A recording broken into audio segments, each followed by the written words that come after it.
Icarus Effect, Chapter 2, Part 1 Summary.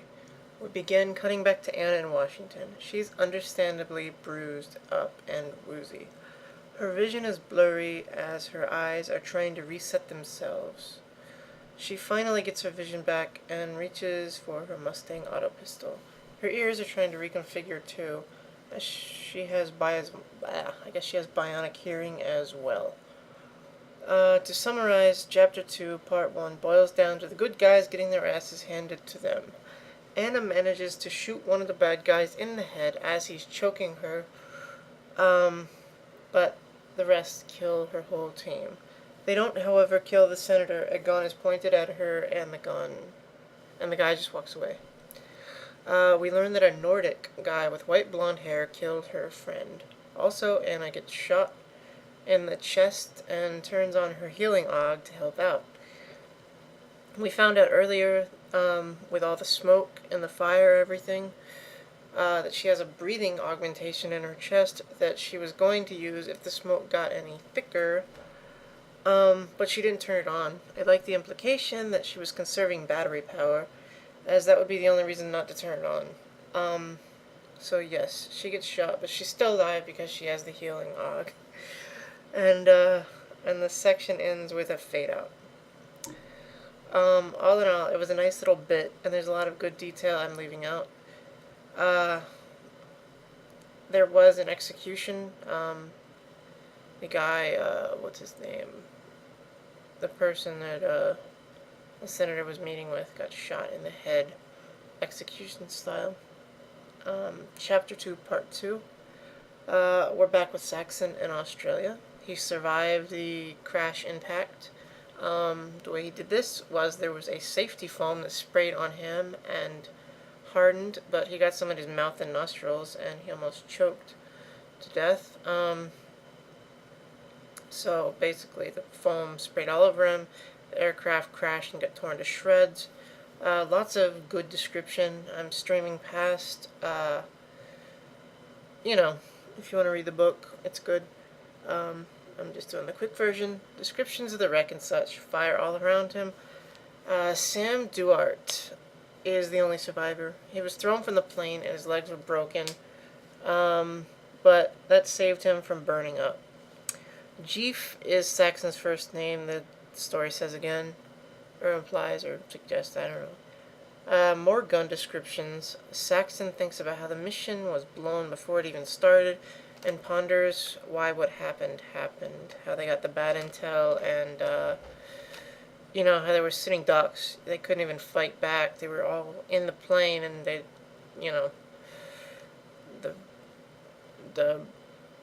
drones? Yeah, the drones just came and shot it up and knocked them out of the sky, and they couldn't really do much about that. It shot right through the hole and blasted them before they were ready. Saxon finds a G-87 grenade launcher, and the drones come back. He was expecting them. It's not just coincidence. He found the launcher because he knew they were coming back. Saxon fires at the drone, but misses. The drone swoops in and kills Sam. That was fast, but oh well, he was a load anyway. His legs didn't work. Saxon had to carry him, and can't carry him and shoot at the same time. Saxon fires at the drone again 3 more times and misses, but comes close enough to knock him into a tree, which totally destroys it. Clever. It's not just a coincidence. Saxon ran to the trees and made sure that it would happen. I guess it had shields or something. I don't know. Like a direct shot. I don't know. Maybe it was just too hard to hit. So it basically, he shot at it and knocked it into the branches, and it all blew up and just bumped into the tree trunk. And Saxon, lured it into the dense trees, as it said. Saxon slips away and falls down a steep hill. It sounds funny, but you have to remember that Saxon is a tank and wasn't made for dexterity, and he just kind of falls and rolls down the hill, and he's so heavy and unencumbered and hurt and stuff that he can't really stop himself, and he just falls down the hill. And that's how that part ends. Okay, Chapter 2, Part 3. Washington Hospital, Washington, D.C. Anna wakes up in a hospital bed. I guess it's hers currently, but it's not her bed. A man named Ronald Temple and Hank Bradley are there in the hospital, visiting her. Ron is the agent in charge and also Anna's supervisor. They say that they're afraid they had to take Anna's eyes. She reaches up and finds gauze and bandages covering her eye sockets. Bradley plugs a cord in, and suddenly Anna can see again, but through his eyes. So she's seeing whatever he looks at. She looks at herself because he's looking at her. She thinks she looks like shit. It's been 4 days since the attack. They got a subpoena on her optics because she's the only one that got a clear look on the attacker's face.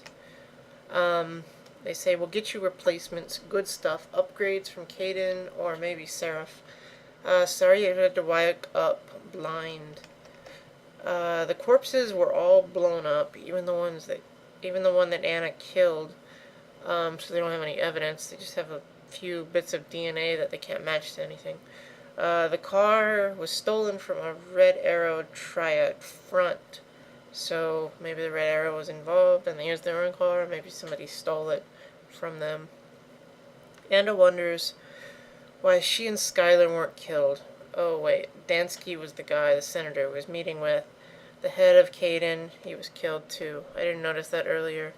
But they reiterated it. Interesting. I threw it back there. Just because I remembered it up here. I didn't actually remember it in the first part. I just said everyone got slaughtered.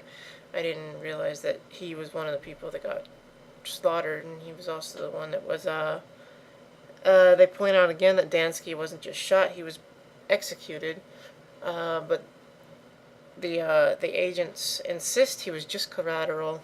I personally don't buy that. I think it seems like, he was, the target, and, the senator was the collateral that they didn't kill. They wanted to scare her, though. They say they're going to get the people responsible for this, and then, just before they unplug Anna's eyes, Anna calls Jennifer Ryan, Matt's widow, to talk. She uses a voice phone. Just speaks out the number. Chapter 2, Part 4. Saxon also wakes up in a hospital of sorts, a field hospital just south of the Red Line. He remembers drowning, I guess he fell into some mud when he rolled down the hill. He remembers a hulking shadow saving him, with voices he didn't understand. Finds it hard to gauge the passages of time, but if it's parallel with the other story, I guess it's been just under a week or so. Most of his augs are broken, shot up, or just plain malfunctioning, and his human side is also in bad shape. Wait, is his name Ben or Jeff?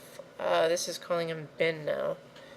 The guy that pulled him out of the water has augs, big arm augs and high-tech stuff. And he says it would be a waste to let Saxon die. Saxon asks who he works for, and the man says you don't need to know. Saxon thinks deep black, they're so far off the books. They didn't exist in any official documents. The man says his name is Jordan Namar. He has an Israeli accent. Saxon guesses that he's former Mossad and that he must have gotten out before the war with the United Arab Front. He's trying to recruit Saxon because he survived the overwhelming odds of the failed Project Ringbird. Jordan says that he's field commander of the neutral spec ops group, the Tyrants, an elite, independent, self-financing group dedicated to maintaining global stability through covert means. He says in its original meaning, a tyrant. Saxon says tyrant. That doesn't sound very friendly.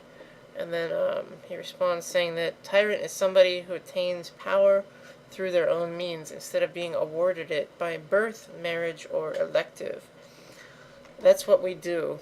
We take power from those who abuse it. Nice motto. I like it. Jordan says that the offer is a one-time deal, and if you decline, then change your mind later and come looking for us. there will be consequences. He also points out how incompetent Bell Tower was that they got everyone killed, and that his contract is just about to expire anyway, so they won't really care. Saxon says, I'm in, and that is the end of chapter 2. I hope you enjoy section, and again, I know you're probably sick of looking at the picture, but what is that, Liza? That looks like DC right there. But I don't know. Rhino, Fino, whatever. Anyway, we'll get on to chapter 3 as soon as I can read it, summarize it, and play it back. I didn't actually do that. I tried the idea I said at the end of the last one where I was just gonna read it and then retype it. That doesn't work so well. Just do it the old-fashioned way, where you gotta read at the computer desk and type as you read. That works. Okay.